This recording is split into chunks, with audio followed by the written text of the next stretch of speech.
What you know about Memphis? Just that they can hit and they score some runs. I know that against Houston they had a 10-run game, and just talking to other coaches, said they can swing the bat. Obviously, we won't see one of their conference starters, but they're gonna start a guy tomorrow that's got 7 decisions.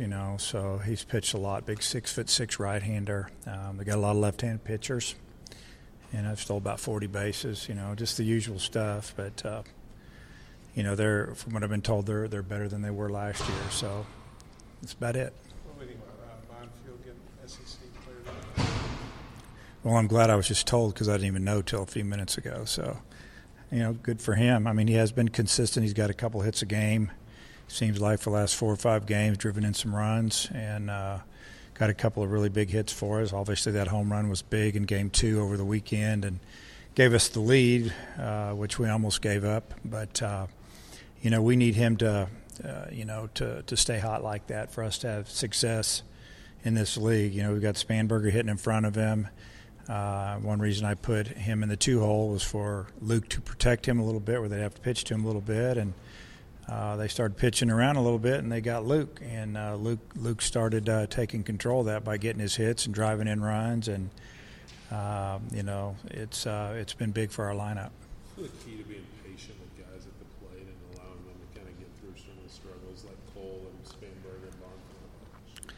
Well, it's because we've seen it in the past. We've seen them do well. If they hadn't have shown us that they can hit or they can produce, then obviously you probably go to a guy a little bit sooner. But when you've seen guys have success and they've been in the program a year or two, you're usually going to stick with them longer, just because of the experience of knowing that they've done it, and they've done it at this level. So, it's good to see Luke kick it into gear, Cole's kicking it into gear, and it's hard to stay hot all the time. Arledge had been, swinging it really well, and he's slowed down a little bit. I gave him a day off Game 3 and plugged Evan Lee in there, and he did a great job. Got a hit, walk, scored a run or so. But he'll get it going again. Guys got to pick each other up. So it's nice to have a couple of guys that don't play every day that when they get in there, they do a pretty good job.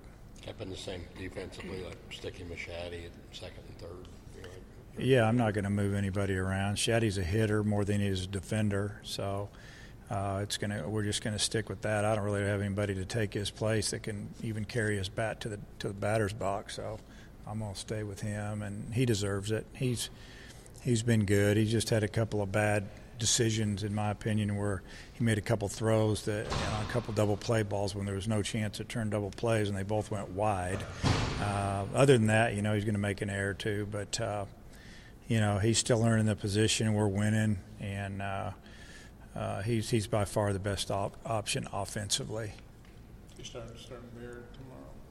Yes. Yeah, we're going to start Lowski, and if he does well, that'd be great. We're still trying to find a third starter that can give us some innings, and you can call it an audition. He needs to go out there and do a good job, and do what we thought he would do, and that's be able to be a starter. And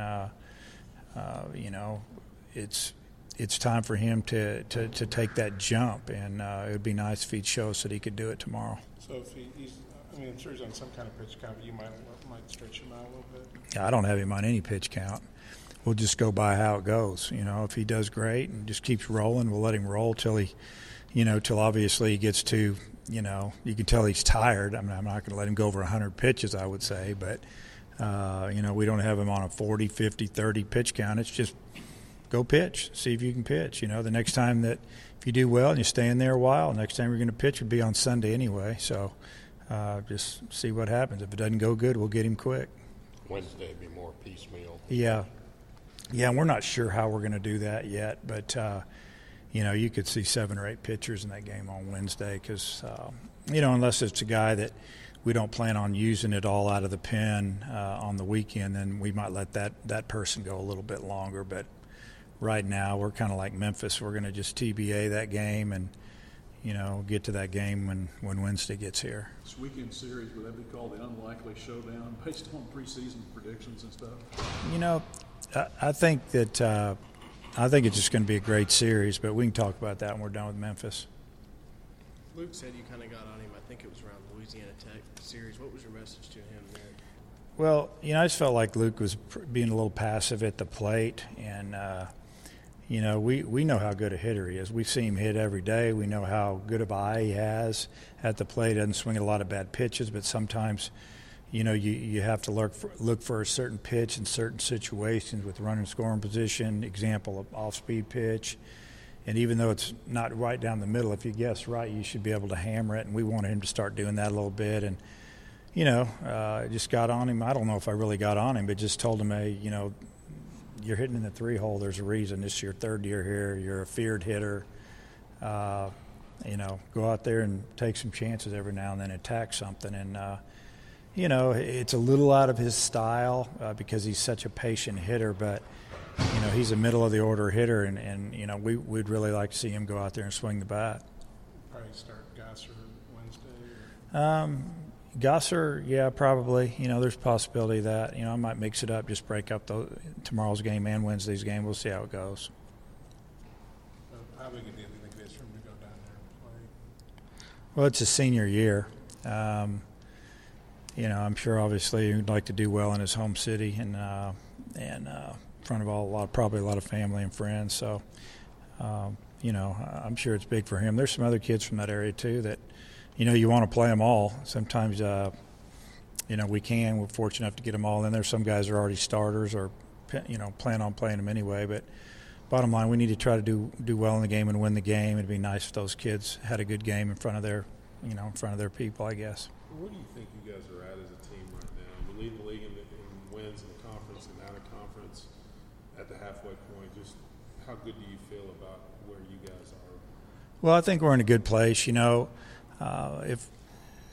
Especially for having a few injuries. We lost Wilson, who was kind of defensive replacement, spot starter, and he's probably still out for at least another 10 days. So then we'll have to figure out if we're going to try to redshirt him or not. And if nobody gets hurt, that might be the case. If somebody gets hurt, then we may try to bring him back. But with the pitching injuries at the beginning of the year, I'd have to say we're probably about as good a shape as we could have guessed and or hoped. And we're well past the midway point of the season. We're just at the midway point of conference. So we still have 15 more conference games. So it'll be a good race to the end, I think, with a lot of teams.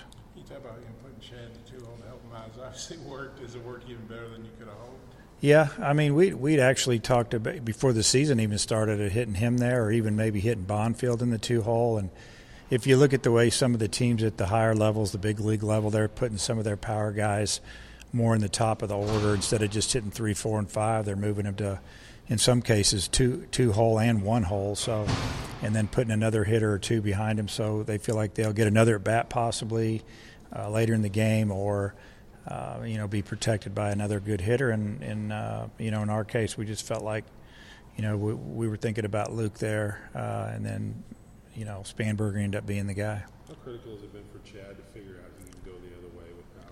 I mean, it was huge for him. I mean, it's all about just staying to the ball, not trying to pull the ball so much. And Coach Vitello, I've heard him talking to him about it for 3 years now, and he can hit him anywhere. He can hit him to dead center. If he catches it square, he can get out of any ballpark in the country. It doesn't really matter. And he can miss-hit balls down the left field line. He can drive balls to the gap in right center, and when he pulls it and gets everything right, it's they're moonshots. They're fun to watch. But for him personally and playing at the next level, he was going to get a chance to play at the next level anyway. But now, teams are going to have to draft him higher than maybe they thought, and that's good for him and his family. Does that include Yellowstone?